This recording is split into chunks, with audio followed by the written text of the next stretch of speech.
ಕನ್ನಡ ನಾಡು, ಇದು ಕನ್ನಡಿಗರ ನಾಡಿಮಿಡಿತ. ವಿಜಯನಗರ ಜಿಲ್ಲೆಯ ಹಗರಿಬೊಮ್ಮನಹಳ್ಳಿ ತಾಲೂಕಿನ ತಮ್ರಹಳ್ಳಿ ಬಳಿ ತುಂಗಭದ್ರಾ ಹಿನ್ನೀರಿನಲ್ಲಿ ಮೀನು ಹಿಡಿಯಲು ಹೋಗಿ ನಾಪತ್ತೆಯಾಗಿದ್ದ 3 ಯುವಕರ ಪೈಕಿ ಮತ್ತೊಬ್ಬನ ಮೃತದೇಹ ಇಂದು ಗುರುವಾರ ಪತ್ತೆಯಾಗಿದೆ. ಮಂಗಳವಾರ ಸಂಜೆ ಬಲವಾದ ಗಾಳಿಗೆ ಸಿಲುಕಿ ತೆಪ್ಪ ಮುಳುಗಿದ್ದರಿಂದ 3 ಯುವಕರು ನೀರಿನಲ್ಲಿ ನಾಪತ್ತೆಯಾಗಿದ್ದರು.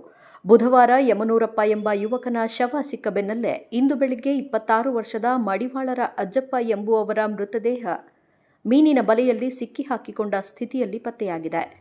ಕಳೆದ 24 ಗಂಟೆಗಳಿಗೂ ಅಧಿಕ ಸಮಯದಿಂದ ಅಗ್ನಿಶಾಮಕ ಸಿಬ್ಬಂದಿ, ಕಲಬುರಗಿಯ ಎಸ್ಡಿಆರ್ಎಫ್ ಪಡೆ ಹಾಗೂ ಸ್ಥಳೀಯ ಪೊಲೀಸರು ಜಂಟಿಯಾಗಿ ನಿರಂತರ ಶೋಧ ಕಾರ್ಯಾಚರಣೆ ನಡೆಸುತ್ತಿದ್ದಾರೆ.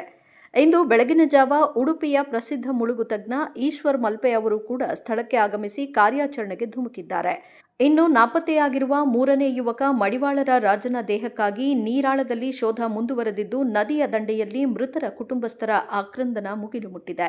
ಈ ಕುರಿತು ತಮ್ರಹಳ್ಳಿ ಪೊಲೀಸ್ ಠಾಣೆಯಲ್ಲಿ ಪ್ರಕರಣ ದಾಖಲಾಗಿದ್ದು, ಕೊನೆಯ ಯುವಕನ ಪತ್ತೆಗಾಗಿ ಕಾರ್ಯಾಚರಣೆ ತೀವ್ರಗೊಂಡಿದೆ.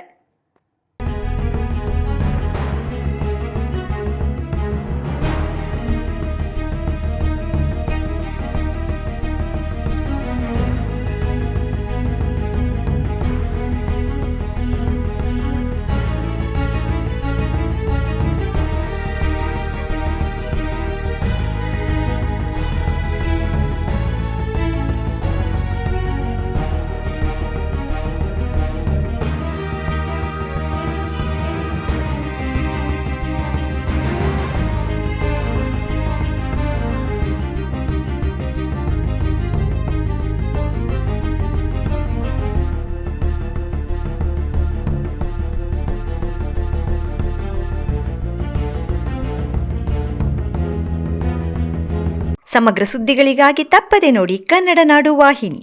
ಸಬ್ಸ್ಕ್ರೈಬ್ ಮಾಡಿಕೊಳ್ಳಲು ಕೂಡಲೇ ಪಕ್ಕದಲ್ಲಿ ಕಾಣುವ ಬೆಲ್ ಐಕಾನ್ ಕ್ಲಿಕ್ ಮಾಡಿ ನೋಟಿಫಿಕೇಶನ್ ಪಡೆಯಿರಿ.